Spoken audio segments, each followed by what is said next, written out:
This is the deadlift. Today we're going to be demonstrating it with a strict barbell or straight barbell. There's a lot of different ways to do a deadlift. You can use a kettlebell, you can use a trap bar. Here we're going to be showing that setup with just a straight barbell. The biggest mistake that we tend to see during the deadlift is that people will either round from their back, so they come down and they pull in this position. You can tell I have a rounded spine, or they'll actually do the opposite and they'll over pull from their lower back, meaning when they go to lift up, the first thing that they're going to do is lift from the chest. We really want to think of moving all together from the hips. Deadlift is a hinge movement or hinge pattern exercise. What that means is that we really want to think of folding from the hips, and then as we rise, unfolding from the hips. The number one thing you should feel during this exercise is your glutes and your hamstrings. If you feel your lower back, it is likely a sign that you're doing one of those two mistakes, either rounding or lifting directly from the back.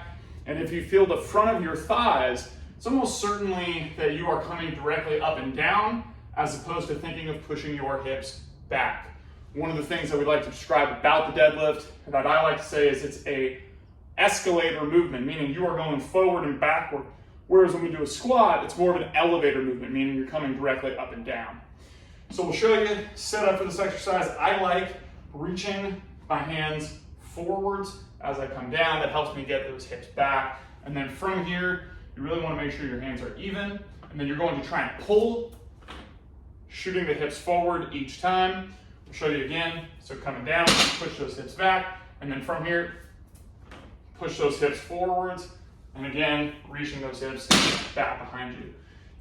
Another mistake that most people will make that will cause you to feel your back is the bar will stay away from the shins.